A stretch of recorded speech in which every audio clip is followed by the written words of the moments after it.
Society displays and really pushes concepts that have us thinking in our early years that everything is going to be laid out for us. You go through 12 years of schooling to be taught all the necessities in life.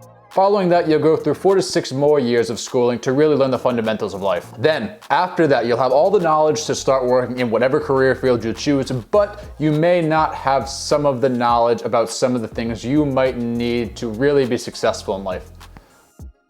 Like personal finance. The average person retires at age 61 with approximately $221,000. This means that if you use the 4% rule, which basically states that if you take 4% away from whatever money you have saved and invested, you'd be living off of about $10,000 the rest of your life. The majority of people really begin to save for retirement somewhere in their 40s, which to me seems a little counterintuitive because so many important financial life decisions are made before the age of 40. Whether to buy a house or not, when is the best time to start a family, or are you financially stable enough to get married? And for the longest time, I really thought all these things were just destined to happen. I thought life would essentially work them out on their own, and that's just how it was supposed to be. I always thought that the stereotypical pathway that society pushed us down was a pathway that I was really always going to follow. This pathway of graduating high school, going to college, graduating college, getting out of college, finding a job, staying there for 40 plus years, enjoying my nights and weekends, get married, start a family, and just keep taking on more financial responsibilities, even if I couldn't afford the financial responsibilities that I already had. Then once I reached the age of 60, maybe retire, maybe have my later years to myself, maybe have my later years to my freedom, or at the very least, scale back what I was doing because I can't afford to retire. You're gonna be like this for the rest of your life, LOL. And then just continue working until eventually it's my time to go. Boy, did that sound kind of gloomy. This is of course after I waste all of my youth sitting at a desk and assuming I don't take too many missteps along the way. And you probably already have a really good idea about what I'm gonna do in this video based on what I've already said, but I really wanna call out what society really brainwashed us to believe. And I know that's probably not the best terminology because there's nothing wrong with, say, working 5 days a week for 8 hours and living that lifestyle and working at a job for 40 plus years and working your entire life. There's nothing wrong with that at all, but I just know that that is not the life for me, and it's not a life that I want to live. I don't want to sit at a desk for 40 plus hours a week and have to answer to someone else and have to listen to someone when they say you can't take this day off, you can't go to your kid's piano recital, you can't go to your kid's soccer game because you have to be here to sit at this desk.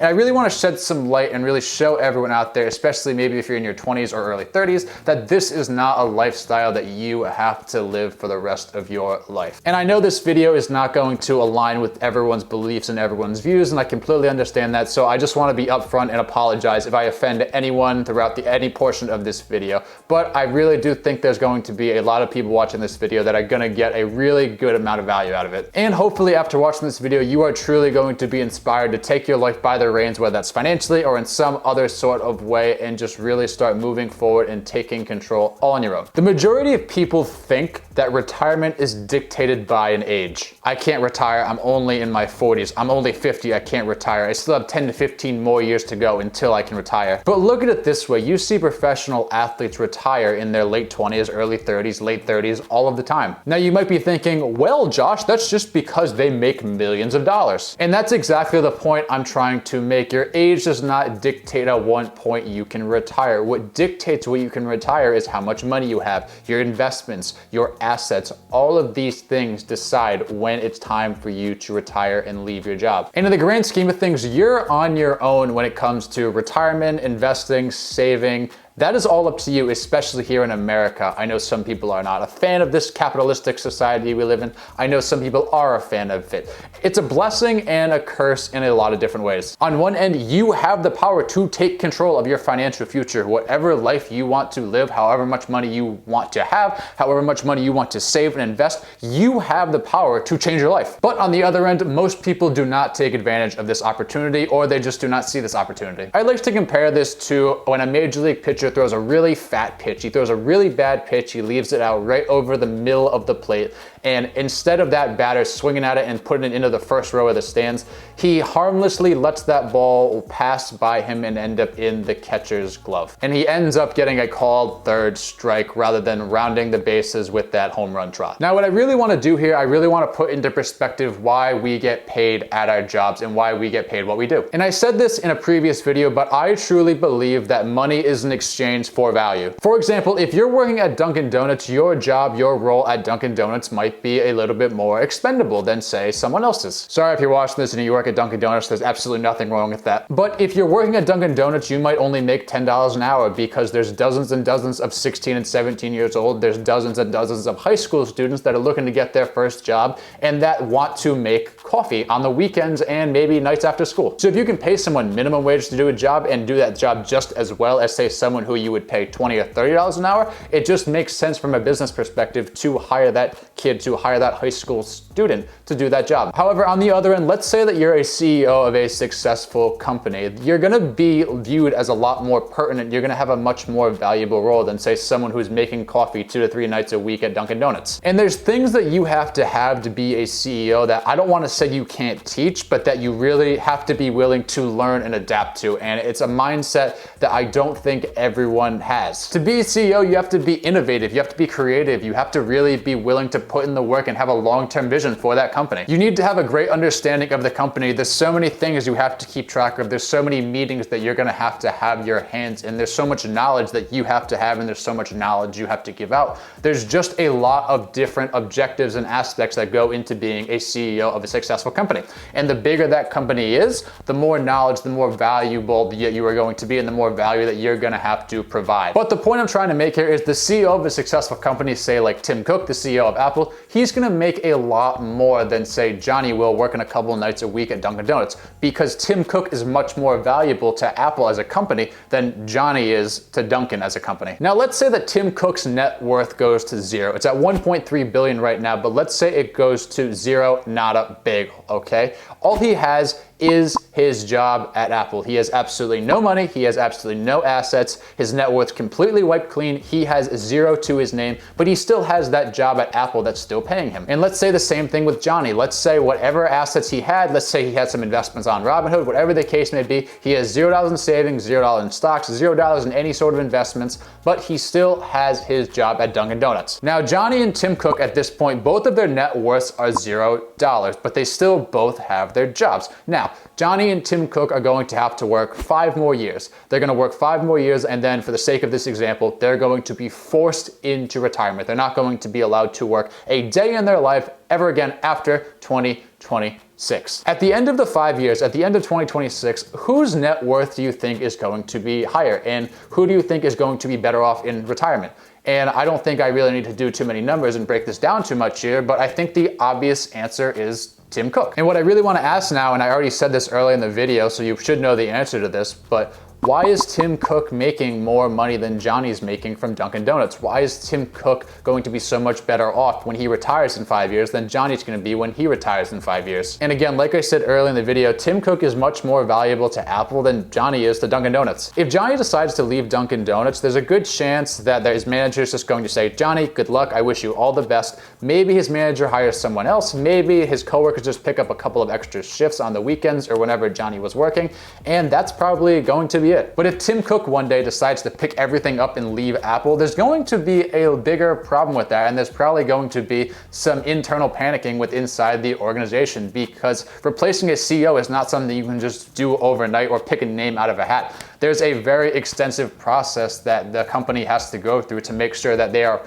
promoting or hiring, whichever it is, the right man or woman for the job. So you might be wondering, how does this apply to you? You don't work at Dunkin' Donuts, you don't work at Apple. Well, look at your job, look at what you do for a living, and ask yourself, are you more on the expendable side? If you decided to pack up and leave today, or you just decided to slack off and not do anything, could they just hire someone else? Could they just fire you and replace you? Or in other words, are you more like Johnny? Or on the other hand, say you decided to pack up and leave today, would everyone in that company really be panicking? Would they be really scared of the indecisiveness ahead? Or in other words, are you more in the role of Tim Cook? And obviously Johnny and Tim Cook are at two opposite ends of the spectrum. I think most people are going to agree that it's only realistic that you lie somewhere in the middle. But I think you guys get the idea. Now let me try to put this more into perspective here and try to make this a little more personable. The average person works 42 years before they can retire. That's how long it takes people to save and invest enough money to obtain that freedom we all desire. And let's say for this example, if you want to retire, if you want to be financially free, you want to obtain that freedom that we all strive for. You don't want to be chained to a desk or whatever job you're working that maybe you're not the biggest fan of. you have to generate a total of 100 units of value, generating a portion every single year for 42 years. Now, instead of generating a small portion of that 100 units of value over the course of 42 years, what if you could accelerate the units of value that you were generating every single year? Or in other words, what if you could grow your income faster and retire sooner? What if you could generate 100 units of value in 20 to 30 years? What if you could generate 100 units of value in 15 years? What if you could generate 100 units of value in 10 years? All these stories that you hear of someone retiring when they're 50, when they're 40, when they're 30, or heck, even in their 20s, they all relate back to this person generating that total of 100 units of value in a shorter amount of time than the 42 years it generally takes. And these units of value can be created in a number of different ways. Not everyone has to be the next Tim Cook or has to have some sort of business or crazy side hustle where their income's more on the scalable side. We all have the tools to generate this value through the power of investing. We all have access to the stock market. We all have access to Zillow to invest in real estate properties. There are many ways to generate this much value early on in our lives, but the majority of people will not take the unconventional path of investing early and often. And it's a concept to me that's just so simple. And I really sat down and I really thought about this.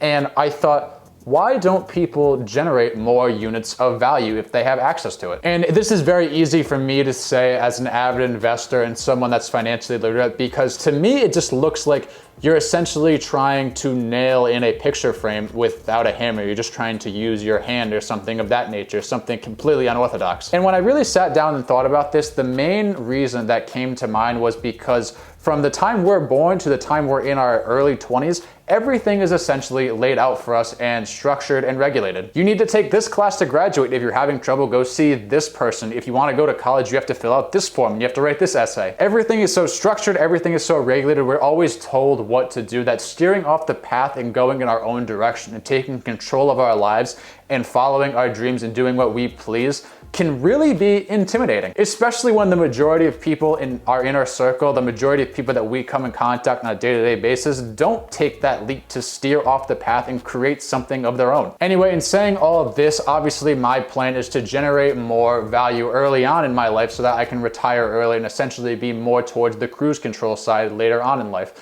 Now, I don't know if I'm ever going to completely retire because it's just in my blood, it's just in my nature to work a lot, to put it frankly. But at the same time, just having the option to leave everything and walk away and be completely fine for the rest of my life is something that I really have the desire to obtain, probably more so than completely retiring itself. And like I just said, I plan on generating this 100 units of value much earlier in my life than the age of 61, or heck, even later than that, like some people do. And I plan on generating this 100 units of value much earlier in my life than most people. I don't plan on being reliant on a job when I'm 61 by any means. I also plan on just continuing to invest as much money as I possibly can and really treating every single dollar with the utmost love and just continuing to have my money make me money. I also plan on generating more income streams so that way I just have money coming in from more sources. But this isn't going to be possible without making smart money decisions and living below my means. For example, one thing I really want right now that I've said to multiple of my friends is I really want a Tesla. But is buying a Tesla right now at this point in my life the best move financially?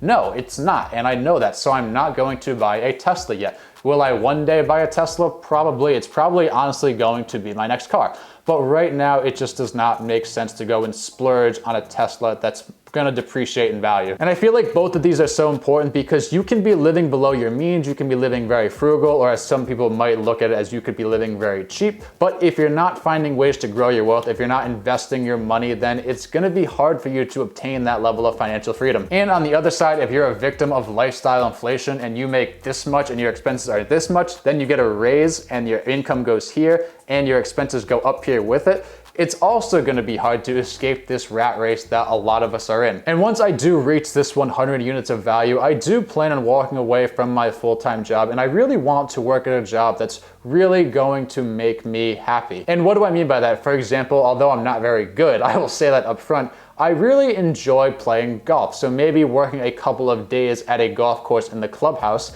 that is something that I could definitely see myself doing, and that's something that's very appealing to me. Another thing that I could see myself doing is I really enjoy national parks. I like going to national parks. I did not when I was younger, but I've been to a few and I really do enjoy going and really seeing those sights. So I could see myself working at a national park one day and telling people the points that they should go to in that national park that are really worth seeing. But at the end of the day, guys, if you have to take one thing away from this video, remember this: money is an exchange for value. So if maybe you feel like you're undervalued at your job, maybe you're at a dead end, whatever the case may be, maybe your job's a little bit expendable, you don't feel like you're in as important of a role as you should be, find a way to maximize your value as a person, find a way to maximize your skills, because there is a way out there and I know that you can do it. You just have to really open up your mind and pursue it. In saying that, guys, that's gonna be it for this video. Thank you all so much for watching. I really appreciate it. I really hope you guys got a tremendous amount of value out of it. If you did, please drop a like on the video. That really helps out the channel. It really helps the channel grow. Also, remember to subscribe if you have not already and turn on post notifications so you don't miss any future uploads.